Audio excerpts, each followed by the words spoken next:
ಎಲ್ಲ ಕಲಾವಿದರಿಗೂ ನಮಸ್ಕಾರ. Mysuru social media group ಇಂದ ನಿಮಗೆ ಶುಭಾಶಯ ಹೇಳ್ತಾ ಇದ್ದೀನಿ. ಇವತ್ತಿನ ಕಾರ್ಯಕ್ರಮ ಕೂಡ ಅಚ್ಚುಕಟ್ಟಾಗಿ ಮಾಡ್ತಾ ಇದ್ದೀರಾ. ಡಾಕ್ಟರ್ ರಾಜ್ಕುಮಾರ್ ಅವರ ನೆನಪಿನ ಅರ್ಥದಲ್ಲಿ ಇವತ್ತು ಮಾಡ್ತಾ ಇರುವಂತ ಒಂದು ಕಾರ್ಯಕ್ರಮ. ತಮ್ಮ ಅನುಭವದ ಮಾತುಗಳನ್ನು ಏನ್ ಹೇಳ್ತೀರಾ ಅಣ್ಣ? ಖಂಡಿತ ಇವತ್ತು ನಮ್ಮ ನಾದಬ್ರಹ್ಮ ಸಭಾಂಗಣದಲ್ಲಿ ಸ್ವಾಭಿಮಾನಿ ಸಂಘದ ವತಿಯಿಂದ ಸ್ವಾಭಿಮಾನಿ ಕಾರ್ಯಕ್ರಮವನ್ನು ಏರ್ಪಡಿಸಿದ್ದೇವೆ. ಈ ಕಾರ್ಯಕ್ರಮದಲ್ಲಿ ಸ್ವಾಭಿಮಾನಿ ಕಾರ್ಯಕ್ರಮದ 5ನೇ ಸಂಚಿಕೆಯಾಗಿ ಕರ್ನಾಟಕ ರಾಜ್ಯದಲ್ಲಿ ಮೊಟ್ಟಮೊದಲ ಬಾರಿಗೆ ಕನ್ನಡದಲ್ಲಿ IAS ಪಾಸ್ ಮಾಡಿ ರಾಜ್ಯದಲ್ಲಿ ಉತ್ತಮ ಆಡಳಿತ ನೀಡಿದಂತಹ ಅಧಿಕಾರಿ ಹಾಗೂ ಕನ್ನಡ ಚಿತ್ರರಂಗದ ಬಾನಲ್ಲೆ ಮಧುಚಂದ್ರಿಕೆ ಖ್ಯಾತಿ ಹಾಗೂ ಹಿನ್ನೆಲೆ ಗಾಯಕರು ರಾಜಕಾರಣಿಗಳು ಆದಂತಹ ದಿವಂಗತ ಕೆ ಶಿವರಾಮ್ ಅವರ ಹುಟ್ಟುಹಬ್ಬದ ಅಂಗವಾಗಿ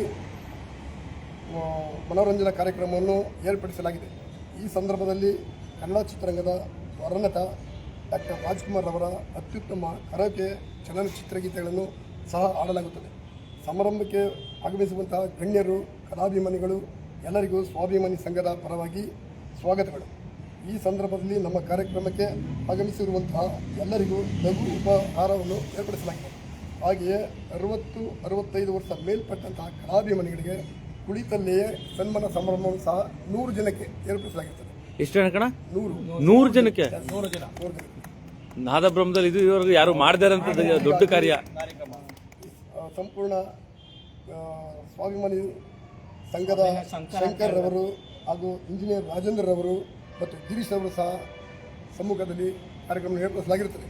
ಹೀಗಾಗಿ ನಮ್ಮ ಕನ್ನಡ ಚಿತ್ರರಂಗದ ಹೊರಡರಾದಂಥ ಡಾಕ್ಟರ್ ರಾಜ್ಕುಮಾರ್ ಅವರ ಒಡನಾಟ ತುಂಬ ತೃಪ್ತಿದಾಯಕವಾಗಿ ತಂದು ನಮ್ಮ ಜೀವನವನ್ನು ಸುಗಮವಾಗಿ ನಡೆಸಿಕೊಂಡು ಹೋಗುತ್ತಿದೆ.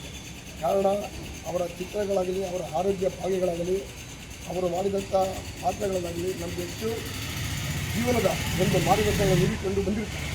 ಹಾಗಾಗಿ ಅವರ ಜೊತೆ ಒಡನಾಟ ಮತ್ತು 92ರಲ್ಲಿ 14/2/1990ರಲ್ಲಿ ಅವ್ರ ಜೊತೆ ಊಟ ಕೂಡ ಮಾಡಿದ್ದೀವಿ. ಅವ್ರ ಜೊತೆ ಫೋಟೋಗಳು ಕೂಡ ತೆಗೆಸಿದ್ದೀವಿ.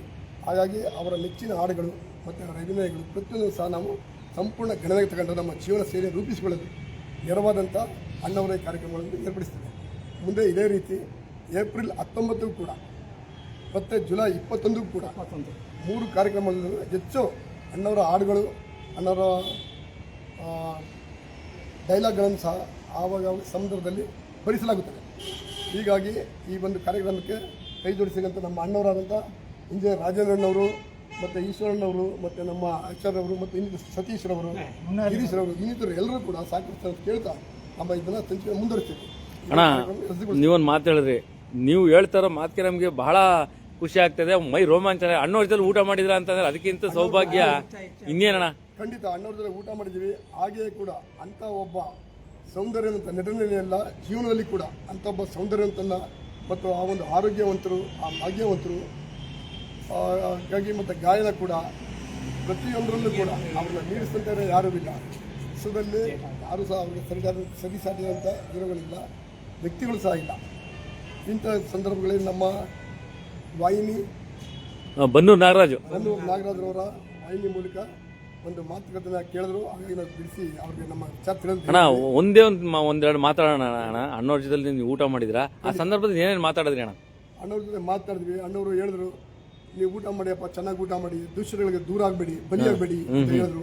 ಖಂಡಿತ ದುಶ್ಚಟಗಳಿಗೆ ಬಲಿಯಾಗಬೇಡಿ ಅಣ್ಣವ್ರ ಊಟ ಮಾಡಿ ಅಂತ ಹೇಳಿದ್ರು. ಖಂಡಿತ ನೀವು ಹೇಳಿದಾಗೇನೆ ಅಣ್ಣವ್ರ ಫಾಲೋ ಮಾಡ್ತೀವಿ ಅಂತ ಅವತ್ತಿಂದ ಇವತ್ತು ಗಂಟು ಕೂಡ ನಾವು ಒಂದು ಕಾಫಿ ಸಹ. ಏನ್ ಕಾರಣಕ್ಕೆ ಹೋಗ್ತೀರಾ ಅಣ್ಣವ್ರ ಮನೆಗೆ? ನೀವು ಮನೆಗೆ ಹೋಗಿಲ್ಲ. ಸಭಾ ಸಮಾರಂಭಗಳು ಮತ್ತು ಅವರ ಅಭಿನಯ ಮತ್ತು ಅವರ ರೀತಿ ನೀತಿ ಕೆಲವೊಂದು ನಮಗೆ ಆಧಾರ ಸ್ತಂಭವಾಗಿ ಬೆಳೆದು ದಾರಿ ಮಾಡ್ಕೊಂಡಿದೆ. ಹಾಗಾಗಿ ಅಣ್ಣವ್ರನ್ನ ಭಾರಿ ಅಚ್ಚುಮೆಚ್ಚು ಕಂಡಿದ್ದೀವಿ. ಅಣ್ಣವ್ರ ಜೀವನ ಪರ್ಯಂತ ಅಲ್ಲ, ಈಗ ಮನೆಗೆ ಹೋಗಿ ಉದ್ದೇಶ ಏನಾಯ್ತಣ್ಣ ಅವತ್ತು? ಅಭಿಮಾನ. ಅಲ್ಲ, ಹೋಗಿದ್ರಿ, ಸಿಕ್ಕಿದ್ರ ನಿಮ್ಗೆ ಅಣ್ಣವರು? ಮತ್ತೆ ಕೆಲವು ಮದುವೆ ಪಾರ್ವತಮ್ಮರು ಅವ್ರು ಸಿಗ್ಲಿಲ್ಲ. ಮಾತಾಡ್ಕೊಂಡು ಬಂದಿದ್ದೀನಿ, ಊಟ ಕೂಡ ಮಾಡಿದ್ವಿ. ಹೇಳ್ತಾ ಇದ್ವಿ. ಜೊತೆಗೆ ಅವರು ಹಾಗೆ ಎಷ್ಟೇ ಇಸ್ವಿಲ್ ಅಣ್ಣ ನೀವು ಹೋಗಿದ್ದು? 92ರಲ್ಲಿ. ಅವರ ಸಂಬಂಧಿಗಳಾದ ಆದಂತ ಜೋಡಿ ಮದುವೆ ಇತ್ತು. ನಾವು ಹೋಗಿ ಅಣ್ಣವ್ರ ಜೊತೆ ಊಟ ಮಾಡಿದೀವಿ. ಅವ್ರ ಫೋಟೋ ಕೂಡ ತೆಗಿಸಿದ್ವಿ. ಫೋಟೋ ಮನೇಲಿ ಲಭ್ಯ ಇದೆ. ವೀಕ್ಷಣೆ ಕೇಳಿದಾಗ ಅದು ತೋರ್ಸಕ್ಕೆ ಸಿದ್ಧ ಇರ್ತೀವಿ. ಹಾಗಾಗ್ಬಿಟ್ಟು ಅವ್ರದ್ದು ಮಾಡಿದಂಥ ಸಾಧನೆಗಳಾಗಲಿ, ಅವ್ರು ಮಾಡಿದಂಥ ಪಾತ್ರಗಳಲ್ಲಿ ಮತ್ತೊಬ್ಬ ಜಗತ್ತಿನಲ್ಲಿ ಯಾರು ಮಾಡೋಕ್ಕೆ ಸಾಧ್ಯವಿಲ್ಲ. ಖಂಡಿತ ಸಂದರ್ಭದಲ್ಲಿ ಆರೋಗ್ಯ, ಸೌಂದರ್ಯ ಮತ್ತು ಆಸ್ತಿ, ಅಂತಸ್ತು, ಕೀರ್ತಿ ದೇವರು ಪ್ರತಿಯೊಂದನ್ನು ಕೊಡ್ತು. ಹಾಗಾದ್ಮೇಲೆ ರಾಜ್ಕುಮಾರ್ಗೆ ಕಷ್ಟನೇ ಇಲ್ವಾ ಅಂತ ಕೆಲವರು ಪ್ರಶ್ನೆಗಳಿರ್ಬೋದು. 108 ದಿನ ಕಾಡುಗಳ ವೀರಪ್ಪನ ಜೊತೆ ಜೀವನ ಮಾಡಿದ ಪ್ರೀತಿ ಪಾತ್ರದಿಂದ ಇದ್ದಂಥದ್ದು, ಅವ್ರನ್ನೇ ನೆನ್ಸ್ಕೊಂಡಿದ್ರು ಅವರು. ಐಪಿಎಸ್ಗಳು ಹೊಡೆದಾಕ್ಬಿಟ್ಟು ವೀರಪ್ಪನೇ ರಾಜ್ಕುಮಾರ್ಗೆ ಸರೆಂಡರ್ ಆಗ್ಬಿಟ್ರು ಅಂದ್ರೆ ಕೊನೆಗೆ ವೀರಪ್ಪನವರೇ ಅವ್ರಿಗೆ ಸಾಲೋದಿ ಸನ್ಮಾನ ಮಾಡಿ ಹೊರಗೆ ಕಳಿಸಂತ ನೋಡಿದೀವಿ. ಹಾಗೆ ಅಣ್ಣವರ ಸಾಲಕ್ಕೆ ಸಜ್ಜನತೆಯನ್ನು ನಾವು ಗಮನಿಸಿ ಇವತ್ತು ಒಂದು ಕಾರ್ಯಕ್ರಮ ದೇವ್ರನ್ನ ಬಂಧನ ಮಾಡಿ ಬಿಡುಗಡೆ ಮಾಡ್ದಂಗೆ ಆಯ್ತು ವೀರಪ್ಪನ್ಗೆ. ಖಂಡಿತ ಒಂದು ಕಾರ್ಯಕ್ರಮ ಮಾಡಿದ್ರೆ ದಯವಿಟ್ಟು ಎಲ್ಲರಿಗೂ ಬದಲಾಗಿ ಒಳ್ಳೆದಾಗಿ ಅಂತ ಕೇಳ್ತಿದ್ದೀನಿ. ಅಣ್ಣ ಇದು ಎಷ್ಟನೇ ಕಾರ್ಯಕ್ರಮ ಅಣ್ಣ? ಇದು 5ನೇ ಸಂಚಿಕೆ ನಮ್ದು. 5ನೇ ಸಂಚಿಕೆ. 5ನೇ ಸಂಚಿಕೆ ಓಕೆ ಓಕೆ. ಮಾಡ್ತಾ ಇದೀವಿ. ಆಮೇಲೆ ಅಣ್ಣ ಇನ್ನೊಂದು ವಿಷಯ ಅಂದ್ರೆ ಮುಂದಿನ ವರ್ಷಕ್ಕೆ ಆಗ್ಲೇ ಬುಕ್ ಮಾಡ್ಬಿಟ್ಟಿದ್ದೀರಣ್ಣ ನಾದಬ್ರಹ್ಮನ. ಯಾಕಂದ್ರೆ 12 ಸಾಂಗ್ಗಳಲ್ಲಿ ಹಾ 12 ಸಾಂಗ್ಗಳಲ್ಲಿ ಆ ತರ ಇದೆ, ಹದಿನೈದರಲ್ಲಿ ಕೂಡ ಆ ತರ ಇದೆ.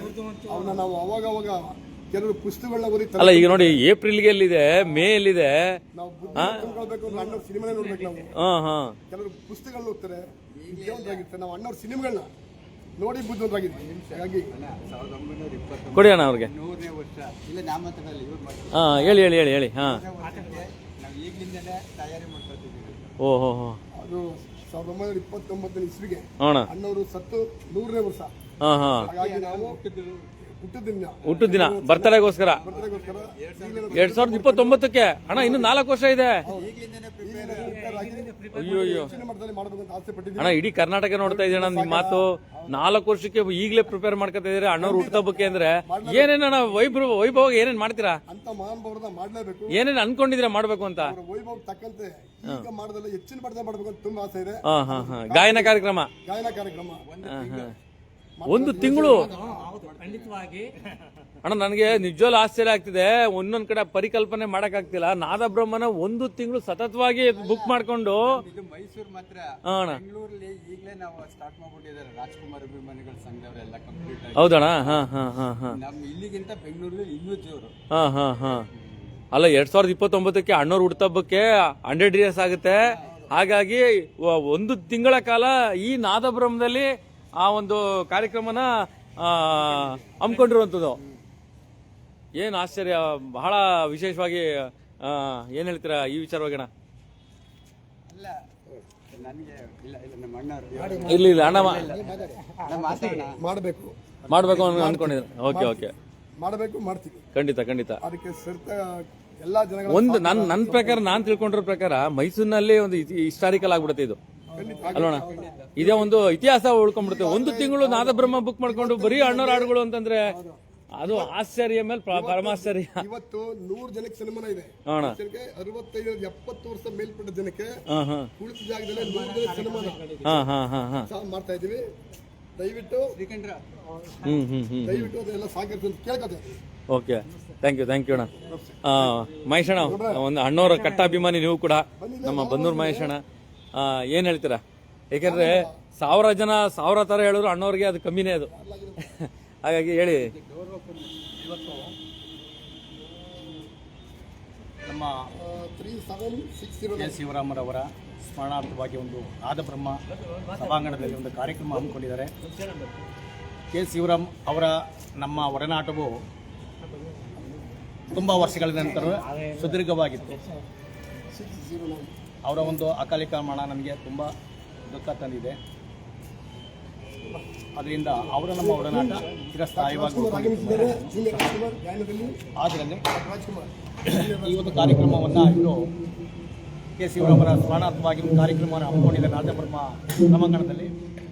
ಅದು ಡಾಕ್ಟರ್ ರಾಜ್ಕುಮಾರ್ ಅಭಿಮಾನಿಗಳ ಸಂಘದ ವತಿಯಿಂದ. ಈಗ ನಾನೇಪ್ಪ ಅಂತಂದರೆ ನಾನು ಪರಿಪೂರ್ಣತೆ ಹಾಕಬೇಕಾಗಿದ್ರೆ ಕನ್ನಡ ಚಿತ್ರಗಳನ್ನ ನೋಡಿ ಅಂದರೆ ಫುಲ್ಲು ನಾನು ಡಾಕ್ಟರ್ ರಾಜ್ಕುಮಾರ್ ಅವನು ಒಬ್ಬ ಮಾನವತಾವಾದಿ, ಒಬ್ಬ ಮನುಷ್ಯ ಹೇಗೆ ಜೀವನದಲ್ಲಿ ದೇವ ಮಾನವ ಅಂತ ಹೇಳ್ಬಿಡಿ ಸರ್. ಒಟ್ಟಿಗೆ ಜೀವನದಲ್ಲಿ ಒಂದೇ ಮಾತಲ್ಲಿ ದೇವ ಮಾನವ ಅಂದ್ರೆ ಮುಗೀತು. ಒಬ್ಬ ಮನುಷ್ಯ ಜೀವನದಲ್ಲಿ ನೀಟಾಗಿ ಅವನೇನಾದ್ರೂ ಪರಿಪೂರ್ಣತೆಗೊಳ್ಬೇಕು ಅಂದ್ರೆ ಅಣ್ಣವ್ರ ಚಿತ್ರನ ಒಂದು ನೋಡ್ಬೇಕು. ಒಂದೇ ಚಿತ್ರ ಯಾವ ಚಿತ್ರಲ್ಲಾದ್ರೂ ಒಂದು ಒಳ್ಳೆ ಸಂದೇಶಗಳನ್ನ ಕೊಡ್ತಾರೆ ಅಣ್ಣವರು. ಜೀವನದಲ್ಲಿ ಇದೇ ರೀತಿ ಇರಬೇಕು, ಇದೇ ರೀತಿ ಜೀವನ ಮಾಡಬೇಕು, ಇದೇ ರೀತಿ ಮುಂದರಿಬೇಕು, ಇದೇ ರೀತಿ ವ್ಯವಹಾರಗಳನ್ನ ಮಾಡಬೇಕು, ಮಾರ್ಗದರ್ಶಕರಾಗಿ ಇನ್ನೊಬ್ಬರಿಗೆ ಅಂತ ಹೇಳಿ ಅವರ ಒಂದು ಚಿತ್ರಗಳಲ್ಲಿ ಕೆಲವೊಂದು ಸಂದೇಶಗಳನ್ನ ಹೇಳ್ತಾರೆ. ಒಂದು ಚಿತ್ರ ನೋಡಿದ್ರೆ ಸಾಕು ಮನುಷ್ಯ ಪರಿಪೂರ್ಣತೆ ಆಗ್ಬಿಡ್ತಾರೆ. ಅದು ಎಷ್ಟೋ ಗಳಿದ್ರು ಸಾಲದೆ. ಆದ್ರೆ ಯಾಕಂದ್ರೆ ನೋಡಿ ಇಂಥ ಕಟ್ಟಾಭಿಮಾನಿಗಳೆಲ್ಲ ನನ್ನ ಕಾರ್ಯಕ್ರಮವನ್ನು ನಾದಬ್ರಹ್ಮದಲ್ಲಿ ಕೊಡ್ತಾವ್ರೆ ಅಂತ ತುಂಬಾ ಖುಷಿ ಆಗುತ್ತೆ. ಕೊಡಿ ಅವ್ರ ಜೊತೆ ಮಾತಾಡೋಣ. ಅಣ್ಣ ನೀವು ಈಗ ತಾನೇ ಅಣ್ಣವ್ರದ್ದು ಫೋಟೋ ನೋಡಿದೆ ನಿಮ್ಮನ್ನ ಎಷ್ಟು 1900 ಎಷ್ಟನೇ ಇಷ್ಟದಲ್ಲಿ ತಗೊಂಡಿದ್ದು ಅಣ್ಣವ್ರ ಜೊತೆ ಫೋಟೋ? ಅವ್ರಿಗೆ ಮಂಡಿನವಾಗಿ ಮೈಸೂರಿಗೆ ಬಂದಿದ್ರಲ್ಲ, ಹಾಗೆ ತಗೊಂಡಿದ್ದು. ಸುಮಾರು ಒಂದು 30 ವರ್ಷ ಆಗಿರ್ಬೋದು. ಹಾಗಾಗಿ ಅಣ್ಣವ್ರನ್ನ ಭೇಟಿ ಆಗಿದ್ದೀರಾ ನೀವು ಕೂಡ? ಓಕೆ. ನಾವು ರಾಜ್ಕುಮಾರ್ ಅವರ ಕಟ್ಟ ಅಭಿಮಾನಿ. ಬೇಡ್ರ ಕಣ್ಣಪ್ಪ ಫಿಲಮ್ನಿಂದ ಅದೆಷ್ಟು ಸಲ ಕದ್ದು ನೋಡಿದ್ದೀವಿ ಅನ್ನೋದೇ ಲೆಕ್ಕ ಇದೆ. ಆಗ ಎಷ್ಟು ವಯಸ್ಸು ನಿಮ್ಗೆ? ಅವಾಗ ಏನೋ ಒಂದು ಇಲ್ಲ ಇನ್ನೂ ಕಮ್ಮಿ ಇರ್ಬೇಕಣ್ಣ. 19-20 ಇರ್ಬೋದು. ಹೋಯ್ತಿದ್ದು ದುಡ್ಡು ಕೊಡಕ್ ಇದಿಲ್ವಲ್ಲ, ದಿನ ಹೋಗೋದು. ಆಮೇಲೆ ನಾವು ರಾಜ್ಕುಮಾರ್ ಅವ್ರ ಜೊತೆಲೆ ಅಭಿನಯಿಸಕ್ ಆಗ್ಲಿಲ್ಲ. ಅವ್ರ ಮಗ ಸ್ವಸ್ತಿಕ್ ಫಿಲಂ ನಲ್ಲಿ ಸಬ್ ಇನ್ಸ್ಪೆಕ್ಟರ್ ಪಾತ್ರ ಮಾಡಿದ್ದೇನೆ ನಾನು. Okay okay. ಲಾಸ್ಟ್ ಅಲ್ಲಿ ನೀವು ಬರ್ತೀರಾ ಬಾಂಬ್ ಬ್ಲಾಸ್ಟ್ ಆಗ್ಬೇಕಾದ್ರೆ? ಇನ್ನೇನ್ ಬಾಂಬ್ ಬ್ಲಾಸ್ಟ್ ಆಗ್ಬೇಕು ಅವಾಗ ನೀವು ಬಂದು ಅದನ್ನ ಶೂಟಿಂಗ್ ಹಿಡಿತೀರಾ ನೀವು ಅದನ್ನ? ಅದರಲ್ಲಿ ನಾನು ಸಬ್ ಇನ್ಸ್ಪೆಕ್ಟರ್ ಪಾತ್ರ ಮಾಡಿದ್ದೇನೆ. ತಮ್ಮ ಹೆಸರು? ನಮ್ಮ ಹೆಸರು ಮುನಾಲಿ ಅಂತ. ಗುರುಳೆ ಮುನಾಲಿ ಲಿಂಗಣ್ಣಯ್ಯ. ನಮ್ಮ ನಾಗಲಿಂಗ ಸ್ವಾಮಿ ಅವರು ಇದು ಕನ್ನಡ ಕ್ರಾಂತಿ ದಳ. ಇಷ್ಟುದ್ದ ಇದೆ ನಿನ್ನ ಹೆಸರು ಮುನಾಲಿ ಅಂತ ಇತ್ತು ಅಂತ ಅವರೇ ಸರ್ದು ತಾರಾಸು ಕುವೆಂಪು ಹೋಲಿಸ್ತಿರ. ನೀನು ಕಲಾವಿದ ಕಣೆ ಅಂತ ಹೇಳಿ ಮುನಾಲಿ ಅಂತ ಹೆಸರಿಟ್ರು. ಇವಾಗ ನಾವು ಇಲ್ಲಿ ರಾಜ್ಕುಮಾರ್ದು ಹಾಡುಗಳೆಲ್ಲ ನಡೀತಾ ಇದೆ. ಅದನ್ನ ನೋಡೋ ಉದ್ದೇಶಕ್ಕೋಸ್ಕರ ನಾವು ಬಂದಿದ್ದೀವಿ. ಕೆಲವು ನಮ್ಮ ಸ್ನೇಹಿತರುಗಳೆಲ್ಲ ಕರೆದ್ರು, ಅವ್ರು ಯಾರು ಬರ್ಲಿಲ್ಲ. ನಾವು ಆದ್ರೂ ನೀವು ಅದೃಷ್ಟವಂತರು. ಯಾಕೆಂದ್ರೆ ಅಣ್ಣವ್ರ ಸಾಂಗ್ಗೆ ನಿಮ್ಗೆ ಸನ್ಮಾನ ಮಾಡ್ತಾರೆ ಹಿರಿಯ ನಾಗರಿಕರಿಗೆ, ಅಂದ್ರೆ ಅದಕ್ಕಿಂತ ಪುಣ್ಯ ಇನ್ನೇನೈತೆ ಹೇಳಿ ಅಲ್ವಾ? ಕೊಡಿ ರಾಜ್ಕುಮಾರ್ ಅಣ್ಣವ್ರ ವಾಯ್ಸಲ್ಲಿ ಮತ್ತೊಮ್ಮೆ ಅವ್ರು ಆಡೋವಂಥದ್ದು. ಇಬ್ರು ಅಷ್ಟೇ, ನಮ್ಮ ಅಣ್ಣನ ಅಷ್ಟೇ. ಹೌದೌದು ಸರ್. ನಮಸ್ಕಾರ ಸರ್. ನಮಸ್ಕಾರ ಸರ್. ಸರ್, ಒಂದು ಚೇರೆ ಇವತ್ತು ಕಪ್ಪು ಕಸ್ತೂರಿ, ಆದ್ರೆ ಅಣ್ಣವರು ಒಂದು ಚೇರೆ ನಿಮ್ಮಲ್ಲಿ ನೋಡುವಂತ ಒಂದು ವಿಶೇಷತೆ ಸರ್. ಹಾಗೆ ನಡೆ ನುಡಿ ಕೂಡ ಹಾವ ಭಾವಗಳು, ಆ ಉಬ್ಬಿನ ಒಂದು ತೇಲಿಸುವಂಥದ್ದು. ಹಾಗೆ ಏನ್ ಹೇಳ್ತೀರಾ ಸರ್? ಎಷ್ಟು ವರ್ಷಗಳಿಂದ ಅಣ್ಣವ್ರ ಹಾಡು ಕಲ್ತಿರಿ ತಾವು? ನಾನು ಸತತವಾಗಿ 4-5 ವರ್ಷ ಇದ್ದಾಗ ನಮ್ಮ ತಾಯಿ ಹೇಳ್ತಾ ಇದ್ರು, ನನಗೆ ಅರಿವಿರಲಿಲ್ಲ, ಆದ್ರೂ ಹಾಡು ಹೇಳ್ತಾ ಇದ್ದಂತೆ. ಈ ಹಾಡು ಅಂದ್ರೆ ಬಹಳ ಪ್ರಾಣ ನನಗೆ. ಆಗ್ಲೇ ಅದ್ರಲ್ಲೂ ಅಣ್ಣವರ ಫಿಲ್ಮ್ಗಳನ್ನ ನೋಡಿ ಬೆಳೆದವ್ರು ನಾವೆಲ್ಲ. Okay okay okay. ಯಾವುದೇ ಒಬ್ಬ ಮನುಷ್ಯ ಪರಿವರ್ತನೆ ಆಗಬೇಕು ಅಣ್ಣವ್ರ ಪಿಕ್ಚರ್ ನನ್ನ ಸ್ನೇಹಿತರು ಹೇಳಿದಾಗೆ ಒಂದು ಸಲ ನೋಡಿದ್ರು ಸಾಕು. ಯಾಕಂದ್ರೆ ಸಮಾಜಕ್ಕೆ ಪ್ರತಿಯೊಂದು ಚಲನಚಿತ್ರ ಕೂಡ ಒಂದು ಸಂದೇಶ ಕೊಡ್ತಾನೆ ಇರುತ್ತೆ. ಬೇರೆ ಯಾವ ಚಲನಚಿತ್ರ ಇತ್ತೀಚಿನ ದಿನಗಳು ನನಗೆ ಕಾಣಲಿಲ್ಲ. ಬಟ್ ಇದೆ, ಫಿಲ್ಮ್ಗಳು ಮಾಡ್ತಾರೆ, ಆದರೆ ಒಂದು ಸಂದೇಶ ಕೊಡ್ತಕ್ಕಂಥ ಇಲ್ಲ. ಬ್ಯಾಡ್ ಕಾಮೆಂಟ್ಸು, ಬ್ಯಾಡ್ ಇದು ಒಂದು ದುಶ್ಚಟಗಳು ಬಲಿಯಾಗಿ ಇಂತಹ ಚಲನಚಿತ್ರಗಳನ್ನ ಅವರು ಕೊಡ್ತಾ ಇದ್ದಾರೆ. ಬಟ್ ಈ ರೀತಿಯೇ ಬಂದರೆ ಸಮಾಜ ಉದ್ಧಾರ ಆಗೋದ್ರಲ್ಲಿ ಎರಡು ಮಾತಿದೆ. ಆಮೇಲೆ ಅಣ್ಣವ್ರ ಹಾಡುಗಳನ್ನ ನಾನು ಸುಮಾರು ಒಂದು 30 ವರ್ಷಗಳಿಂದ ಹಾಡ್ತಾ ಇದ್ದೀನಿ.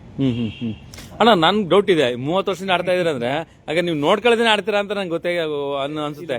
ಕೆಲವೊಂದು ಕೆಲಸಗಳ ಒತ್ತಡ ಇರುತ್ತಲ್ಲ, ಹಾಗಾಗಿ ವೃತ್ತಿ ಜೀವನ ಮಾಡೋರು ಪಾಪ ಹಾಡ್ತಾರೆ. ನಮಗೆ ಈ ಕೆಲಸ ನೋಡ್ಬೇಕು, ಬೇರೆ ಅದರ ನಡುವೆ ಇದನ್ನ ಹೊಂದಿಸ್ಕೊಂಡಿದೀವಿ, ನಮ್ಮದೇ ಅಂತ ತಂಡ ಕಟ್ಕೊಂಡು. ಸರಿ ಸರಿ ಸರಿ. ಏನೋ ಅಲ್ಪ ಸ್ವಲ್ಪ ಅಳಿಲು. ಆಮೇಲೆ ನಾನು ಯಾವತ್ತೂ ಹೇಳ್ತಾ ಇರ್ತೀನಿ, ಆ ಒಂದು ಕಲಾವಿದರಾಗಿರ್ಬೋದು, ಆ ಒಂದು ಯಾರೆಲ್ಲ ಒಂದು ಅವ್ರ ವೃತ್ತಿ ಮಾಡುವಂತವ್ರನ್ನ ಬಹಳ ತಾತ್ಸಾರ ನೋಡ್ತಾರೆ. ನನಗೆ ಅದು ಬಹಳ ಬೇಜಾರಾಗುತ್ತೆ. ಅದ್ಯಾವ್ದು ವೃತ್ತಿ ಆಗಿರ್ಲಿ, ನಾನು ಅತಿಯಾಗಿ ಖಂಡಿಸೋನು. ನಾನು ಆ ವೃತ್ತಿ ಬಾಂಧವ್ರಿಗೆ ಬೆಲೆ ಕೊಡಲಿಲ್ಲ ಅಂತಂದ್ರೆ, ಈಗ ಉದಾಹರಣೆ ನನ್ನ ಮಾಧ್ಯಮದವ್ರೇ ಆಗಿರ್ಬೋದು, ಅದೆಂತ ದೊಡ್ಡ ರಾಜಕಾರಣಿ ಆಗಿದ್ರು, ನಾನು ಐ ಡೋಂಟ್ ಕೇರ್, ಅಷ್ಟು ಮಾತಾಡಿದೀನಿ ಕೂಡ. ನಾನು ವೃತ್ತಿ ಬಾಂಧವ್ರನ್ನ ಯಾವತ್ತೂ ನಾವು ಗೌರವಿಸಬೇಕು. ಯಾರು ಮಾಡ್ತಾರೆ ನಿಜವಾದ ವ್ಯಕ್ತಿ, ಖಂಡಿತ ಶಕ್ತಿ. ಖಂಡಿತ ಖಂಡಿತ ಅಣ್ಣ. ವೃತ್ತಿ ಯಾರು ಮಾಡ್ತಾರೆ ನಿಜವಾದ ವ್ಯಕ್ತಿ, ಸಮಾಜ ಶಕ್ತಿ. ಖಂಡಿತ. ಶಂಕರ್ ಅವರು ಅಲ್ಲ, ಒಂದು ಅವ್ರು ಕೇಳಬಾರ್ದು. ನಾನು ಒಂದು ವಿಚಾರ ಅಣ್ಣ, ಸ್ವಾಭಿಮಾನಿ ಶಂಕರ್ ಸರ್ ಅಂತ ಯಾಕೆ ಬಂತ ಹೆಸರು? ಸರ್ಕಾರದಿಂದ ಸಮಾಜದಿಂದ ಯಾವುದೇ ರೀತಿ ಸ್ವಾರ್ಥಕ್ಕೆ ಎಕ್ಸ್ಪೆಕ್ಟ್ ಮಾಡಿಲ್ಲ. ನಿಮ್ಮಲ್ಲಿ ವರದಕ್ಷಿಣೆ ತಗೊಳ್ಳಿಲ್ಲ, ಬ್ಯಾಂಕ್ಗಳಲ್ಲಿ ಸಾಲ ಸೌಲಭ್ಯ ಕ್ಯೂ ನಿಂತ್ಕೊಳ್ಳಿಲ್ಲ, ರಾಜಕಾರಣಕ್ಕೆ ಹೋಗಿ ಮನಮನ ಕೈ ಮುಗಿಯಿಲ್ಲ, ಹೆಂಡತಿ ಕೆಲಸ ಕಳಿಸ್ತಿಲ್ಲ. ಬರ್ತಕ್ಕಂಥ ಉಚಿತವಾದ ಆಸ್ತಿಗಳು ಯಾವ್ದು ಇಷ್ಟ. ಈಗ ನನಗೂ ಒಂದು ಮಾತು ಕೇಳಿದ್ರಿ ಸರ್, ನೀವು ಕಾರ್ಯಕ್ರಮ ಬರ್ಬೇಕು, ಲೈವ್ ಮಾಡ್ಕೊಡ್ಬೇಕು, ನಿಮ್ಗೆ ಎಷ್ಟು ಕೊಡ್ಬೇಕು, ಅಡ್ವಾನ್ಸ್ ಎಷ್ಟು ಕೊಡ್ಬೇಕು ಅಂದ್ರೆ, ನಾನು ಅಡ್ವಾನ್ಸ್ ತಗೊಳ್ಳೋನೆಲ್ಲ ಕಾರ್ಯಕ್ರಮ ಮಾಡಿ ಆಮೇಲೆ ನಿಮ್ ಕೈಲಿ ಆದಷ್ಟು ಕೊಡಿ ಅಂತ ಹೇಳಿದೆ. ಥ್ಯಾಂಕ್ ಯು ಅಣ್ಣ. ಅಣ್ಣ ಅವ್ರಿಗೆ ಕಳ್ಕೊಡಿ, ಮಾತಾಡಿ. ನಮಸ್ಕಾರ ಅಣ್ಣ. ಅಣ್ಣ, ರಾಜ್ಕುಮಾರ್ ಸರ್ ಆಡೋದ್ರಲ್ಲಿ ಮೈಸೂರಿನಲ್ಲಿ ಅತಿ ಹೆಚ್ಚು ಕಲಾವಿದರಿರುವಂತವ್ರು, ಅದ್ರಲ್ಲಿ ತಾವು ಒಬ್ರು. ನಾನು 1972ರಲ್ಲಿ ರಾಜ್ಕುಮಾರ್ ಅವ್ರನ್ನ ಮಯೂರ ಶೂಟಿಂಗ್ ನಡೀತಿತ್ತು ಶ್ರೀರಂಗಪಟ್ಟಣದಲ್ಲಿ. ಬಾಬುರಾಯನ್ ಕೊಪ್ಪಳ ನಮ್ದು ಮಿಡ್ ರೋಡ್. ಕೈಯಾರೆ ಬಡಿಸಿದೀನಿ ಅವ್ರಿಗೆ ಮುದ್ದೆ. ಏನಣ್ಣ ದೇವ್ರಿಗೆ ಊಟ ಹಾಕಿದ್ರ ನೀವು ಅಂದ್ರೆ? ಶ್ರೀರಂಗಪಟ್ಟಣ ಟಿವಿಲಿ ಒಂದ್ಸಲ ನಮ್ಮ ಹೋಟ್ಲಿಗೆ ಬಂದ್ರು. ಡೇನಲ್ಲಿ ಊರಿನ ಜನ ಮುತ್ಕೊಂಡ್ಬಿಟ್ರು, ಒಳಗಡೆ ಬಿಡ್ಲಿಲ್ಲ, ಕಲ್ಲು ಹೊಡ್ಬಿಟ್ರು ಊರು ಜನ. ನಿಮ್ ಹೋಟ್ಲಿಗೆನೆ ಗ್ಲಾಸ್ ಎಲ್ಲ ಹೊರಟೋಯ್ತು, ಹಾ ಹಾ ಹಾ ತಿಂದ ಬರ್ಲಿಲ್ಲ. ಹಾ ಅವಾಗೆಲ್ಲ ಫೋನ್ ಪಾಪ ಅವ್ರು ಎಷ್ಟು ದುಃಖ ಪಟ್ಟಿರ್ಬೋದು ನಿಮ್ ಬಗ್ಗೆ ಕೊಟ್ರು ಅವತ್ತಿನ ಕಾಲದಲ್ಲಿ. 68ರಲ್ಲಿ ಅಯ್ಯೋ ಅಲ್ಲಿಗೆ 1 ಲಕ್ಷ ಸಾಮಾನ ಇವತ್ತು. ನನ್ನಿಂದ ನಿಮ್ಮ ಹೋಟ್ಲಿಗೆ ಇದು ಭಂಗ ಆಗಿದೆ, ಡ್ಯಾಮೇಜ್ ಆಗಿದೆ, ಅದರಿಂದ ಇನ್ಮೇಲೆ ನಾನು ಬರೋಲ್ಲ, ಬಂದರೆ ನಿಮಗೆ ಆಗುತ್ತೆ. ನಾವು ನಮ್ಮ ಯೂನಿಟ್ ನಂಗೆ ಆರ್ಡರ್ ಮಾಡ್ತಾರೆ, ದಯವಿಟ್ಟು ಕಳಿಸ್ಬಿಡಿ ಅಂದ್ಬಿಟ್ಟು 7-9 ಬಟ್ಲು ಟಿಫನ್ ಕಿರಿ. ಹಾ ಹಾ ಹಾ ಅಣ್ಣ ಅವ್ರಿಗೆ ಪ್ರಿಯವಾದ ಊಟ ಯಾವ್ದಣ್ಣ ನಿಮ್ಗೆ ಗೊತ್ತಿರೋ ಹಾಗೆ? ಪ್ರಿಯವಾದ ಊಟ ಮಟನ್ ಊಟ. ಮಟನ್ ಊಟ, ಮುದ್ದೆ ಮತ್ತೆ ಮಟನ್. ಮುದ್ದೆ ಮುದ್ದೆಯಲ್ಲಿ ಮಟನ್ನಲ್ಲಿ ಈ ಸರ್ಸಿನ ಬರ್ತದೆ, ಅಣ್ಣ ಕೆಲವರು ಗೊತ್ತಿಲ್ಲ, ಸರ್ಸಿನ ಚಾಪ್ಸ್ ಅಂತ ಬರ್ತದೆ. ಅಣ್ಣ ನನಗೆ ಗೊತ್ತಿಲ್ಲ ಅಣ್ಣ. ಹಾ ಹಾ ಅದರಿಂದ ನಾವು ಚೂರಿ ಚಿಕ್ಕಣಗೆ ಬೆಳಗಿನ ಜಾವ 5 ಗಂಟೆಗೆ ಹೋಗಿ ನಿಂತಿದ್ದೆ ಪ್ರಭುದೇವ ಟ್ಯಾಕ್ಸಿ. ಅಣ್ಣ ಸ್ಕೂಲಲ್ಲಿ ಓದ್ಕೊಂಡು ಮನೇಲಿ ಒಂದಿನ ಸೇರಿಸ್ಲಿಲ್ಲ, ಹಾ ಹಾ ಅವ್ರ ಜೊತೆ ಹೊರಟೋಗ್ಬೋದು. ದಯವಿಟ್ಟು ನಿಮ್ಮಂತ ಕಲಾವಿದರು ನಮ್ಮ ಸಣ್ಣ ಒಂದು ಡಿಜಿಟಲ್ ಮೀಡಿಯಾ ಆಫೀಸ್ ಮಾಡಿದೀವಿ ಮೈಸೂರು ಜಯನಗರದಲ್ಲಿ. ದಯವಿಟ್ಟು ನಾವೆಲ್ಲ 16 ಜನ ಇದೀವಿ. ನಿಮ್ಮಂತವ್ರು ದಯವಿಟ್ಟು ಬಂದು ನಮ್ಮ ಪ್ರೆಸ್ ಕ್ಲಬ್ಗೆ ನೀವೊಂದು ಪ್ರೆಸ್ ಮೀಟ್ ಕೊಡ್ಬೇಕು. ಯಾಕೆ ಅಂದ್ರೆ ನಿಮ್ಮ ಹತ್ರ ನಾವು ಹಣ ಅಪೇಕ್ಷೆ ಕೇಳೋದಿಲ್ಲ. ನಿಮ್ಮ ಕಲಾಭಿರುಚಿ ಮತ್ತೆ ನೀವು ಮಾಡಿರೋಂಥ ಕಲಾ ಸೇವೆನೇ ನಮಗೆ ಶ್ರೀರಕ್ಷೆ. ದಯವಿಟ್ಟು ಬರಬೇಕು.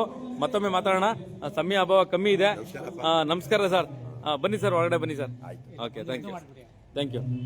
ತಾವು ಕೂಡ ಸರಿಗಮಪ್ಪಗೆ ಹೋಗಿದ್ರಿ, ಹೇಗಿತ್ತು? ಸೀಸನ್ 20ಗೆ ನನ್ನ ಹೆಸರು ಶ್ರೀವತ್ಸ ಅಂತ. Okay okay okay. ನಾನೊಬ್ಬ ಹಿರಿಯ ಗಾಯಕ. ಸರಿಗಮಪ ಸೀಸನ್ 20ಗೆ ಹೋಗಿದ್ದೆ, ಮೆಗಾ ಆಡಿಷನ್ ತನಕನೂ ಹೋಗಿದ್ದೀನಿ. Thank you. 11 ಲಕ್ಷ ಜನ ಬಂದಿದ್ರು ಅವತ್ತು. ಓಕೆ. ಆ ವರ್ಲ್ಡ್ ವೈಡ್ ಸೆಲೆಕ್ಷನ್, ಅದರಲ್ಲಿ 30 ಜನ ಸೆಲೆಕ್ಟ್ ಮಾಡಿದ್ರು. ಆ 30 ಜನದಲ್ಲಿ ನಾನು ಒಬ್ಬ. ನಿಮ್ಮಂತ ಗಾಯಕರನ್ನ ಮತ್ತೊಮ್ಮೆ ಮಾತಾಡ್ತೀನಿ. ಈಗ ಕಾರ್ಯಕ್ರಮ ಸ್ಟಾರ್ಟ್ ಆಗಿದೆ, ಅಣ್ಣವ್ರ ಹಾಡು ಕೇಳೋಣ ಬನ್ನಿ. ಇದು ಕಾರ್ಯಕ್ರಮ ನಡೀತಾ ಇರೋದು ಶಿವರಾಮ್ ಇದ್ರ ಬಗ್ಗೆ. ಹೌದು, ಒಳ್ಳೆ ದಕ್ಷ ಅಧಿಕಾರಿ. ಖಂಡಿತ ಶಿವರಾಮ್ ಬಗ್ಗೆ ಹೇಳ್ಬೇಕು ಅಂದ್ರೆ ನಾನು ಬೇರೆ ಏನು ಹೇಳಲ್ಲ, ದಕ್ಷ ಅಧಿಕಾರಿ. Thank you sir. ಆಮೇಲೆ ಅವ್ರು ಎಲ್ಲಾರ್ಗು ಸ್ಪಂದಿಸೋರು. ಅವ್ರು ಯಾರು ಬಂದವ್ರಿಗೆಲ್ಲ ಹಂಗೆ ಎಲ್ಲಾ ಕೆಲಸಗಳು ಮಾಡಿ ಅವ್ರ ಸಮಸ್ಯೆಗಳಿಗೆಲ್ಲ ಸ್ಪಂದಿಸೋರು. Thank you sir. ಅಂತ ವ್ಯಕ್ತಿ ಇರಬೇಕಾಗಿತ್ತು. ದೇವ್ರ ಪಾದ ಸೇರಿದಾರೆ ಪಾಪ. ಅವರ ಆತ್ಮ ಶಾಂತಿ ಸಿರ್ಲಿ. ಅವರ ಏನೇನಿದೆ ಅವರ ಬೈಕೆಗಳು, ಅವ್ರು ಏನೇನ್ ಕಾರ್ಯಕ್ರಮ ಮಾಡಬೇಕು ಅದನ್ನ ನಮ್ಮ ಸಂಸ್ಥೆಯವ್ರು ಮಾಡಬೇಕು. Thank you sir. Thank you sir. ಸ್ವಾಭಿಮಾನಿ ಬಳಸ್ತವ್ರು. ನನ್ನ ಹೆಸರು Shrivatsa. Thank you sir. Thank you. Yes ವೀಕ್ಷಕರ, ತಾವೇ ನೋಡ್ತೀರಾ ನಾದಬ್ರಹ್ಮ ಮುಂದಿನ ದಿನಗಳಲ್ಲಿ ಸಿಕ್ಕಾಪಟ್ಟೆ ಡೇಟು ತಗೊಂಡಿರುವಂಥದ್ದು.